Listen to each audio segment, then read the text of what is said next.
Hello, my name is Michelle Rounds.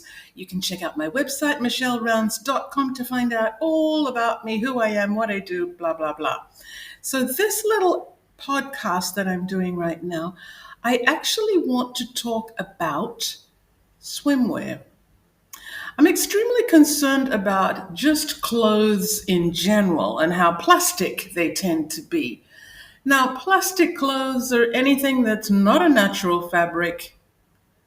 And natural fabrics are, in my opinion, silk, wool, linen, cotton, anything that's hemp, anything that we can grow or that's mineral or vegetable. Plastic stuff, as don't need to describe that. It comes from oils and landfill stuff. Now, going to landfill stuff, some of the plastics that are used now in what's called sustainable swimwear comes from landfills or the oceans. It's just waste plastic. And there's something called Econyl, Econyl, which sounds incredibly eco-friendly, but well, it is in a way because they're not putting the plastic, they're taking the plastic out of the oceans and the landfills, but they're turning it into fabrics that we then wear. Now, I'm really, really not interested in it. I am very, very over wearing plastic when I swim. I don't like it. I don't think it's good for us. I don't think it's good for our bodies, for our health. I like swimming. I love swimming. I would prefer to swim naked, but that's not socially acceptable in a lot of places. Haha, public swimming pools, not possible at this point in time. Regarding our society, how we view swimming, how we view sports, and all of this sort of thing, it's extremely plastic oriented. So if we go and have a little look at what's out there, there is one company in America, as far as I know, that is making swimwear. They call it swimwear, and it's made of cotton and hemp. It's cotton and hemp blend. Now, the stuff looks quite nice.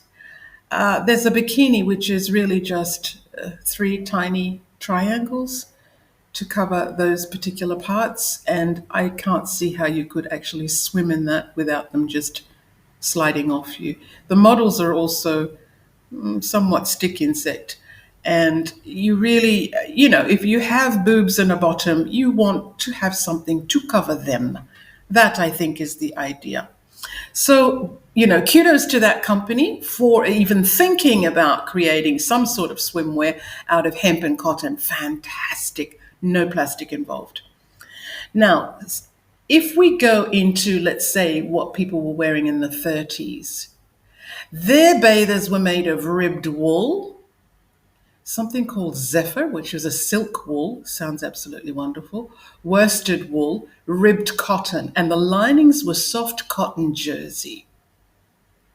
Now, of course, they looked fantastic, absolutely. I've seen pictures on the internet, and I love the styles, absolutely love the styles. But of course, once you got wet, they sagged and you were, quite a few pounds heavier. So I don't know, I think they kind of it was drowning material, let's put it that way. Lastex came out, a rubber covered yarn.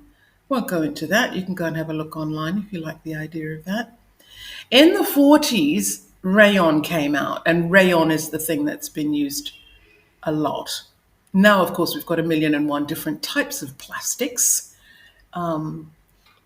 none of which appeals to me. Now, I have bought the last swimsuit I've got, and you can see it on my social media, I bought it, came via China. The smell was atrocious, absolutely atrocious. It smelled like petrol or some kind. I couldn't believe it. I thought, wow, it feels like I've just opened a can of petrol. I wore it. I thought, I'm not going to wash it. I'm just going to jump in the pool and the chlorine's going to kill everything that's in it and it's going to smell. It never did. It still smells very, very toxic, quite frankly. It's not as bad as when I first had it, which has been about a year now. But it's still, and it has a little pair of shorts with it. So the style of the swimsuit is a halter neck, nice sort of padded bra area, and then straight under the boobs, it goes straight out into a little skirt, which goes below the bottom. So it's a kind of smock top look. It's very nice, actually, and the little shorts that go with it, and all made of this fantastic sort of petroleum smelling plastic. The shorts were a problem because they're fitting, and I really didn't want that plastic encapsulating my private area for hours and hours on end. I swim a long time and then I sunbathe. So I just put a pair of pure cotton, full black pants underneath. Now, they, of course, have turned to a sort of a grayish black color with the amount of swimming I've done. And of course, the chlorine has had some effect on it and the sunshine. But a whole lot better. I mean, obviously, the fabric breathes, it dries quite quickly. That area of my body feels fantastic. The style of the swimsuit, because I chose that smock top sort of thing, which means that the bodice is not clinging to me. It's really only across the chest that is held in place, and nothing else is clinging to the body. So it's all very loose and floaty. That, I think, was probably also a great idea. Now, when you think about sustainable, that what you're thinking about is not using or reusing plastic. That's what you're thinking about. Sustainable plastic. Not creating extra landfill, not creating more problems for the environment by trying to get rid of waste plastic. This in itself is something of a problem because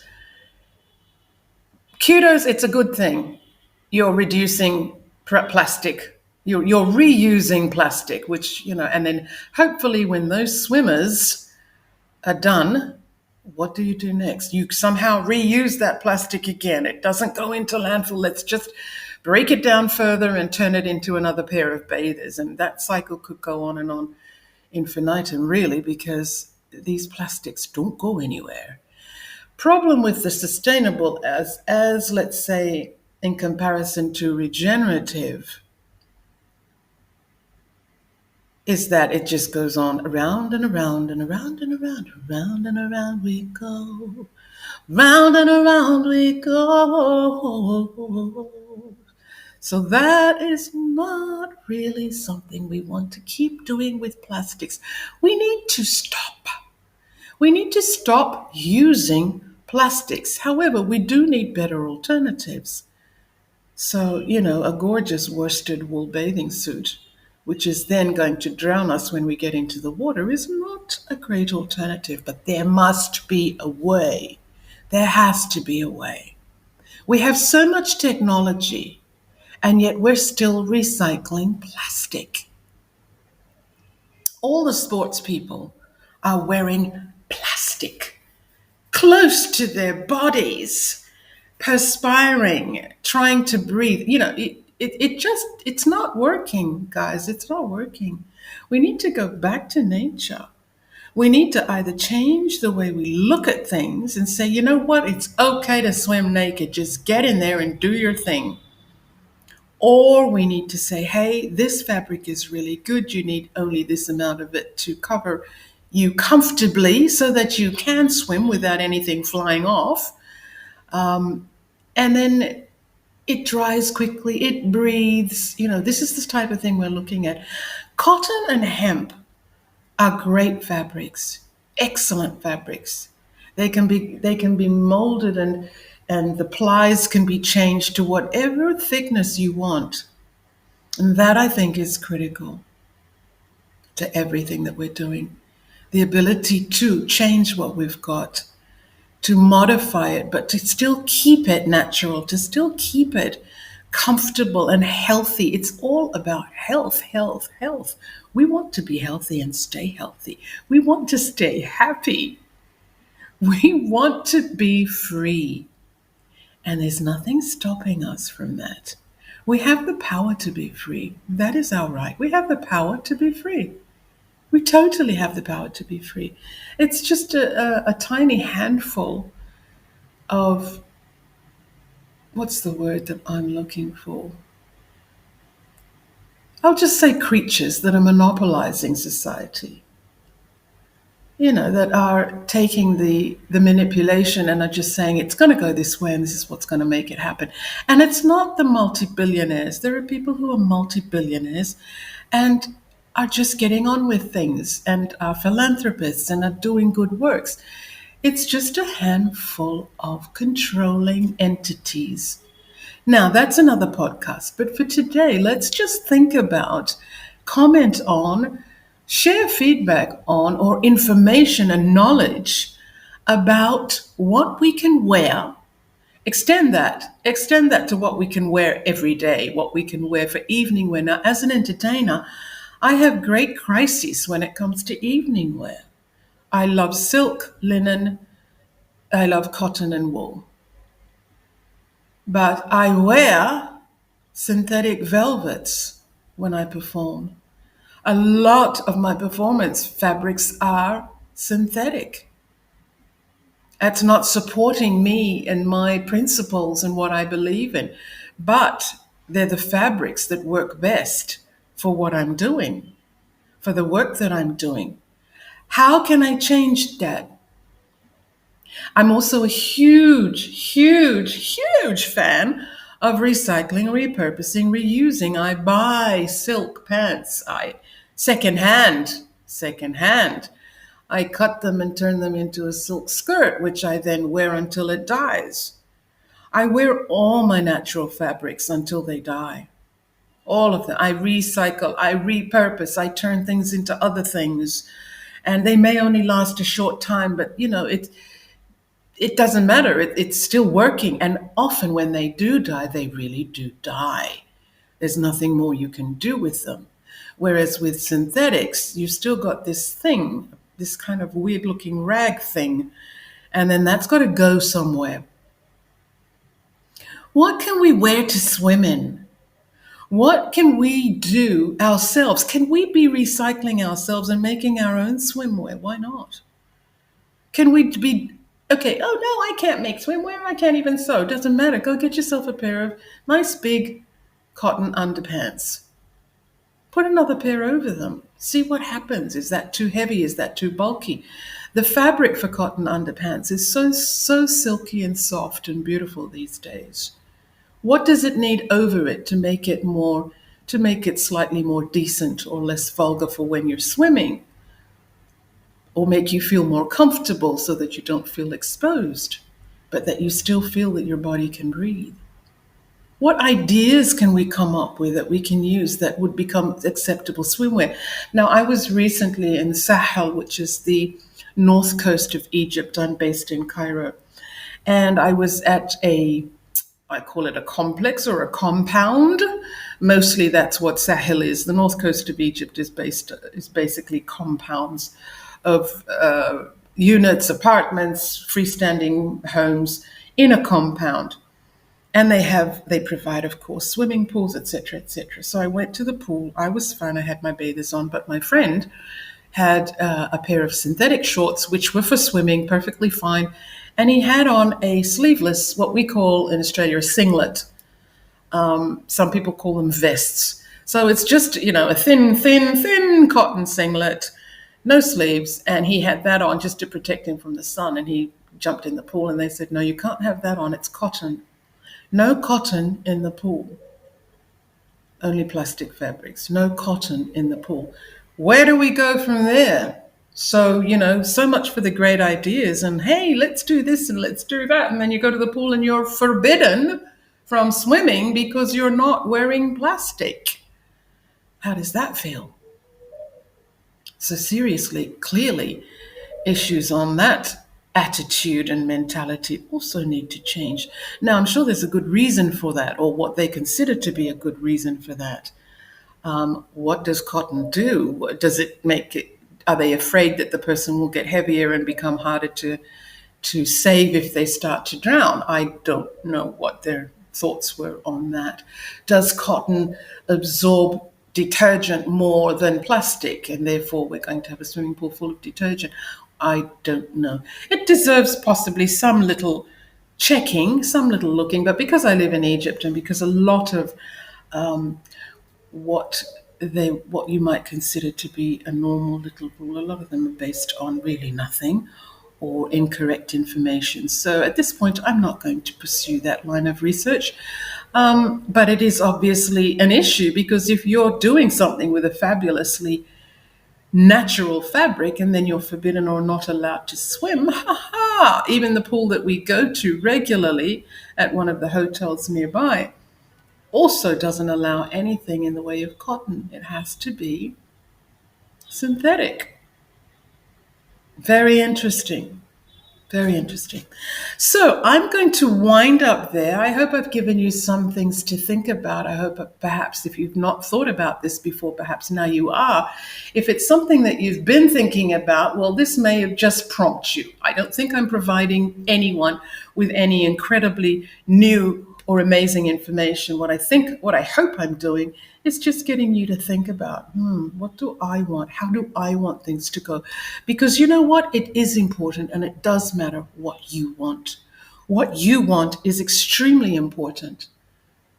It's you. It's your life. It's your environment. It's your world.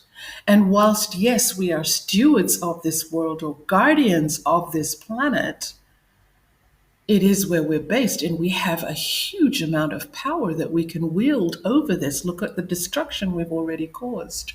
That's the collective we. The individual you has the power to change everything, individually and collectively. So I am going to wind up my very first podcast with a thank you for listening. And I hope that you might return and listen to some more of my little burblings, warblings, chirping, bleating in some cases, bleating, not that again, look what's happening. And I'm going to wind up with a little ad-lib song. I love swimming. I love swimming in pools and ponds and streams and creeks, rivers and oceans, seas. I love swimming in the pool under a tree. I love swimming free and naturally.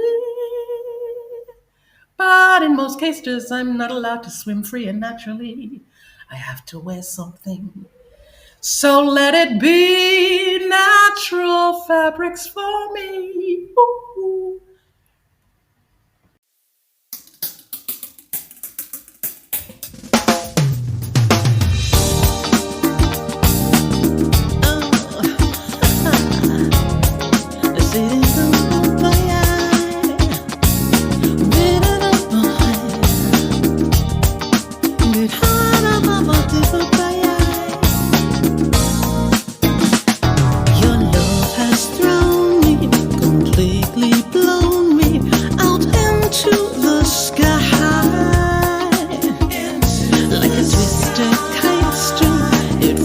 Like you fling me out into the open sky.